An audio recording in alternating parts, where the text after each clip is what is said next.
Hello बच्चों, कैसे हैं आप लोग। आज हम लोग फिजिक्स का एक नया चैप्टर स्टार्ट कर रहे हैं, dual nature of radiation and matter, जिसका ये फर्स्ट लेक्चर है और इसमें बेसिक इंट्रोडक्शन हम लोग स्टार्ट करने जा रहे हैं। तो चलिए तैयार हो जाइए। इसके लिए सबसे पहले आपको मालूम होगा मेटल के बारे में कि मेटल का जो आउटर मोस्ट सेल होता है, जो उसका बाहरी सेल होता है, उसमें जो इलेक्ट्रॉन्स होते हैं, जैसे कि सपोज दैट कि किसी का हम ये इलेक्ट्रॉन डॉट स्ट्रक्चर अगर हम यहाँ पे दिखा रहे हैं, तो सपोज दैट इस ऑर्बिट में भी कुछ इलेक्ट्रॉन्स हैं और इस ऑर्बिट में भी इलेक्ट्रॉन्स है, तो आउटर मोस्ट ऑर्बिट इसका यही होगा। तो जो outer most orbit, outer most shell में जो इलेक्ट्रॉन्स होते हैं उसको हम वैलेंस इलेक्ट्रॉन कहते हैं। और वैलेंस इलेक्ट्रॉन क्या होते हैं? ऐसे इलेक्ट्रॉन होते हैं जो एटम के साथ लूजली बाउंड होते हैं, loosely bound to the atoms. और लूजली बाउंड होने के कारण ये मेटल के सरफेस के अंदर, within the surface of metal, ये फ्री होते हैं मूव करने के लिए। They are free to move within the metal surface.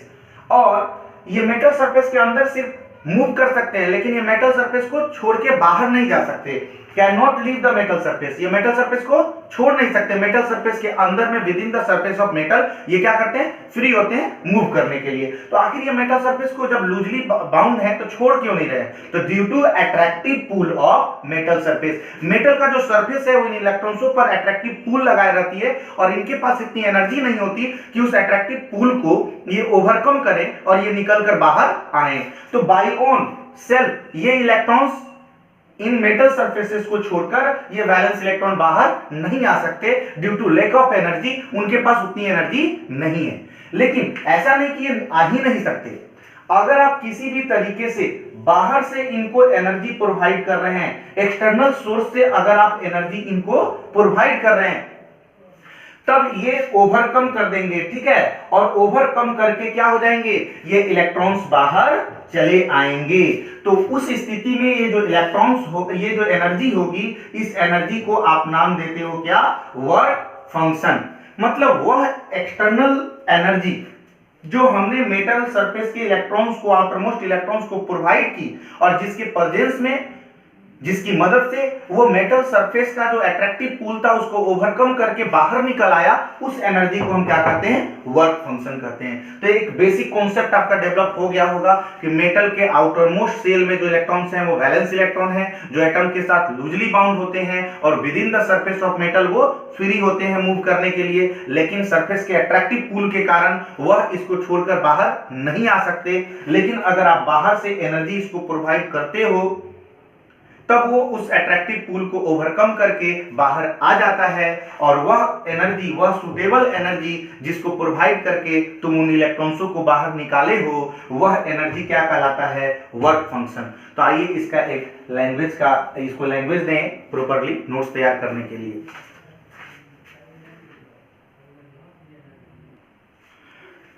तो चलिए, जो आप समझे हैं उसकी एक प्रॉपर लिस्टिंग हमने यहाँ पे कर दी है। आप अभी थोड़ी देर पहले अच्छी तरीके से समझे थे कि मेटल जो होते हैं उनके आउटरमोस्ट सेल में जो इलेक्ट्रॉन्स होते हैं, जिन्हें वैलेंस इलेक्ट्रॉन कहते हैं, loosely bound to the atoms, जिसका हमने एक लिस्ट यहाँ पे तैयार किया था, आपको समझाया था। और hence they are free to move within the metal surface but cannot leave the metal surface due to attractive pull of this surface। इस सरफेस का जो अट्रैक्टिव पुल होता है उसके कारण वो सरफेस को छोड़ नहीं सकते। और वैसे इलेक्ट्रॉन्स को हम क्या कहते हैं? Free electrons. फिर आपने वहां पे देखा था कि जब हम इन इलेक्ट्रॉन्स को लीव कराना चाहते हैं सरफेस से, तो हमको अनदर सोर्स से, एक्सटर्नल सोर्स से एनर्जी प्रोवाइड करनी होती है एक सुटेबल अमाउंट में, और उस एनर्जी के कारण वह उस सरफेस के अट्रैक्टिव पुल को ओवरकम करते हुए और लीव कर जाते हैं सरफेस को, और उस एनर्जी को क्या कहते हैं? Work function. तो वर्क फंक्शन एक बहुत ही अच्छा टॉपिक है इस चैप्टर में, और इसको हमने यहाँ पे डिफाइन करा है कि a certain minimum amount of energy, minimum amount जानबूझकर, अगर मान लेते हैं कि आप 20 जूल एनर्जी उसको प्रोवाइड करते हैं और वो सरफेस से इलेक्ट्रॉन्स अगर लीव हो जाता है, तो 22 joule, 25 joule, 30 joule, 50 joule, 60 joule पर तो होगा ही होगा। तो इसका मिनिमम रेंज फिक्स है। तो वो बोलता है कि certain minimum amount of energy required by an electron to escape from the metal surface is called work function. मतलब इलेक्ट्रॉन्स के द्वारा कितनी मिनिमम एनर्जी चाहिए जिसको लेके और सरफेस को छोड़कर बाहर निकल जाए, ठीक है। जैसे मान लेते हैं मैं इलेक्ट्रॉन्स हूं और एक सरफेस के विदिन में फ्री हूं मूव करने के लिए, और लेकिन मैं चाह रहा हूं बाहर निकलना, लेकिन इतनी एनर्जी नहीं है कि मैं इस सरफेस के अट्रैक्टिव पुल को तोड़ सकूं। लेकिन तुमने कहीं बाहर से मुझे सोर्स ऑफ एनर्जी दिया, तो मुझे कितनी मिनिमम एनर्जी चाहिए? मैं तो पहले से तैयार हूं इसको छोड़कर बाहर निकलने के लिए, लेकिन मैं कुछ कर नहीं पा रहा हूं, इसको ओवरकम नहीं कर पा रहा हूं। तो हमें चाहिए सपोज एट 20 जूल, तो मैं बोला 20 जूल एनर्जी मुझे प्रोवाइड करो कहीं से भी। तुमने 20 जूल एनर्जी प्रोवाइड किया और मैं निकल के बाहर चला आया, इस सरफेस को छोड़कर बाहर चला आया। तो वो मिनिमम एनर्जी जो तुमने मुझे प्रोवाइड की है सरफेस को लीव करके बाहर निकलने के लिए, उसी एनर्जी को हम वर्क फंक्शन कहते हैं, जिसको हमने यहां पे डिफाइन कर रखा है कि the certain minimum amount of energy required by an electrons. किस लिए? मूव करने के लिए विद इन द सरफेस, नहीं, सरफेस को लीव करने के लिए, सरफेस को छोड़ने के लिए, उसको हम वर्क फंक्शन कहते हैं। और वर्क फंक्शन को हम फाई नॉट से रिप्रेजेंट करते हैं, और इसका जो यूनिट होता है उसको वो इलेक्ट्रॉन वोल्ट होता है, इसको हम इलेक्ट्रॉन वोल्ट में क्या करते हैं? मेजर करते हैं। तो 1 electron volt you know very well, यहां पे हमने डिफाइन भी कर दिया है।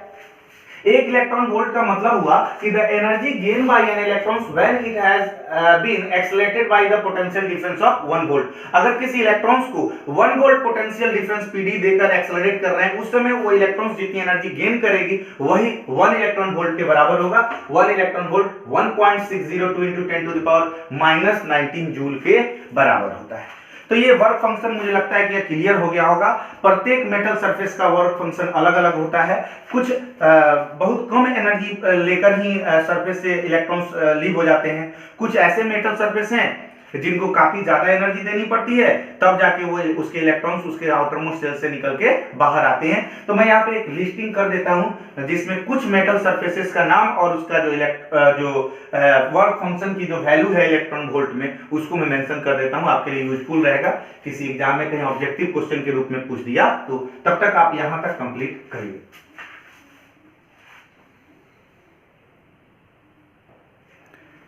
चलिए, जैसा कि मैंने कहा था कि यहाँ पे अलग अलग मेटल का जो मेटल सरफेसेस का मेटल का जो वर्क फंक्शन की वैल्यू है वो उसकी मैं लिस्टिंग यहाँ पे कर दूंगा। तो लिस्टिंग आपके सामने है, देखिए यहाँ स्टार्ट हुआ है आपको कैल्शियम से, और ये चला गया सीधा पोटेशियम, सोडियम, कैल्शियम वगैरह वगैरह करते करते और यहाँ प्लेटिनम तक आ गया है। और इस तरीके से पूरी लिस्टिंग को देखिए तो ये हमारी लोएस्ट वैल्यू है वर्क फंक्शन की, और ये हमारी क्या है? हाईएस्ट वैल्यू है।